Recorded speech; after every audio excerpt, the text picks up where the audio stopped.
Welcome back, guys. So we're going to look at another combination circuit where we've got 8 ohms parallel to each other, and those are in series with another 8 ohm resistor here. Okay, and we look at that combination parallel on the left side. Those happen to be in series with another 8 ohm resistor on the right side. So if we could kind of direct your attention over this secondary board that I've got here. Basically, I want to take a look at that left side first, where I had a couple of 8 ohm resistors parallel to each other. Okay, if you recall, 1 over your total resistance equals 1 over R1 plus 1 over R2. We can add those together. It's going to come out to 2/8. Okay, we're going to take a reciprocal. Our total resistance over 1 equals 8 over 2. Look, we just took the reciprocal of each of these. 8 over 2, of course, is going to be 4 ohms. That's just on the left side of this circuit. Okay, now if we take a look at the whole thing here, that left side is connected in series with the right side, where we have another 8 ohm resistor.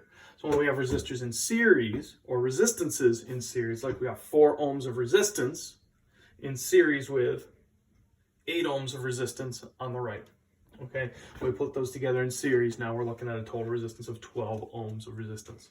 That's the entire circuit that we're going to consider here. Okay, so back up at the front board here now. Let's fill in what we know. All right, we've got a 24 volt battery. That's our total voltage. Okay, we just calculated on the side board off to the side here. We've got a total resistance of 12 ohms.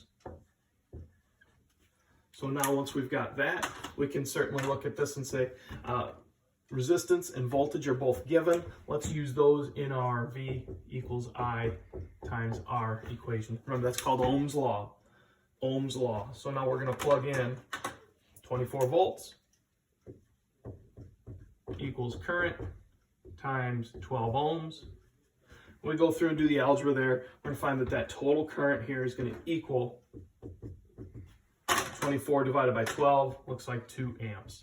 Let's plug in 2 amps right here in our data table. Okay, that's our total current coming out of the battery.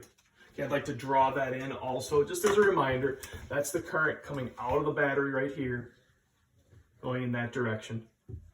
2 amps of current. Okay, from there, now you can see current, voltage. That should allow us to solve for power. I'll fill that equation in over here as well. Power equals current times voltage. Let me box that in so I can come back to that a couple of times here. Current times voltage, both of those are given. 2 times 24 looks like it's going to be 48 watts. Okay, so that's the starting point. We know the total values for our entire complete circuit. And now, like the last example that we did, let's go through and let's figure out what comes next. How do we evaluate any of this? All right, and last time we did this, I looked at the current that came out of the battery. 2 amps came out of the battery and eventually split up right here. You've got 2 amps coming into this point right here, but then part of it goes this way and part of it goes this way. If you recall, and I'll come back to this in just a second, if you recall, since we have equal resistors, they're each going to get an equal amount of current. It's not easier for for current to go through one resistor over the other. They're equal in resistance. So I think we could probably fill that in right now. In fact, if we said that they're going to get each equal current, they're going to evenly divide up this 2 amps. So I'm gonna go ahead and put that in right now, that 1 amp goes through that resistor and 1 amp goes through this lower resistor. Okay, sorry, it's getting a little bit sloppy up there. My apologies. Okay, but we're gonna have a 1 amp connection here. Once it gets back to this point, now all of that current rejoins and goes through this 8 ohm resistor. Think about what that is for just a second. 2 amps came out of the battery, split up, and it all comes back together. So 2 amps is going to go through here. To me, that's the easiest way to go about this, is to look at these equal resistors. They'll get equal amounts of current, yet those currents still have to add up to 2 amps. Okay, well, let's fill in what we know. We know the current through every resistor. I like starting with the one that's all by itself. There will be 2 amps of current going through the one that's all by itself. The entire current that comes out of the battery, all of it will go through this 8 ohm resistor.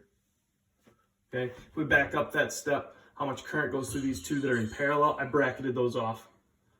Okay, those 2 are each going to get an amp of current going through, and now we've got plenty of information where we can fill in the rest of the table. Okay, the rest of the table looks like this. If we want to solve for voltage, what do we need? Current times resistance. 2 amps times 8 ohms. I believe that's going to come out to 16 volts. Up here, 1 amp times 8 ohms. We're going to do that a couple of times here. 1 times 8. We're going to come out to 8 volts each, right there. All right, we're well on our way. We're just about done with this whole thing. Okay, let's fill in the power for each of these. Current times voltage, 8 times 1. Okay, is how we solve for power. Looks like we're going to have 8 watts. 8 watts. And then 16 times 2, current times voltage, looks like that's going to be 32 watts. And you can check that work. 8 plus 8 plus 32. Those powers are always going to typically add up to equal the total power of the entire circuit. Okay, so we've got that going for us. All right, and we're pretty much done evaluating this problem. Here's what I want to point out. If we could take a look on the worksheet again. All right, down here on page 5, the last question, basically this is exactly what we just did. Okay, so maybe if you could please go back and try this problem if you haven't done it yet. And go through the visual here again. Go through this video and look at what do we do when we've got equal resistors in parallel with each other that happen to be in series with another equal resistor, and fill in all those pieces here. Try it on your own before you go back and look at the video, but use that as a resource. See if you can solve that problem on your own, now that you've seen it one time. You know, I'll maybe zoom in one more time, my apologies. If we could take a look at this handout. Now, this was from a long time ago. Before we knew any of this was going to happen, I gave you this handout. We looked at the current and the voltage for several different circuits. There was one on here that was really tough. It was this question number 3 up at the top. I put a little note on there. Can you see that? Take your time on this one. It is a toughie. And I walked around the room that day and I said, oh, nobody got this right. So here's what I want to point out. We just did this problem. Okay. Notice the 24-volt battery. And up in the directions, it says, if you still have this worksheet, it might be worth taking a look at one more time. It says, suppose all of these resistors are equal resistance. Now notice it's shaped slightly different. We've got this single resistor by itself on the left, the parallel resistors over on the right. But let's suppose these are all equal resistance. For example, 8 ohms for each of those resistors. It turns out that the part that's got the parallel portion, when those are equal resistances, do you notice what happened here? That total resistance on the left was really half of this 8. 1 over 8 plus 1 over 8 equals 2 over 8. When you take the reciprocal, it'll be 8 divided by 2. The left side has half the resistance of the right side. So here's what I want you to notice when you've got a resistor in series with more resistance, such that this is half of this resistance. I want you to notice what happens to our voltages here. Okay, and here's what I'd like you to see, that the resistor that is twice the resistance has twice the voltage. The resistance that's half the resistance, right, this is 4 ohms, has half the voltage of this one. Here's what I want to encourage you to do is try this out again. And you don't need to zoom in on this, but if you look at that one question again, if you happen to have this worksheet, try plugging in some numbers of your own.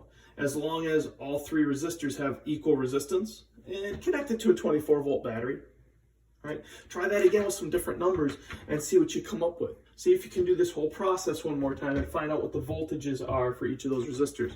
24-volt battery, you can pick any numbers you want. You don't have to use this necessarily. Pick 4, 4, and 4, or 100, 100, 100.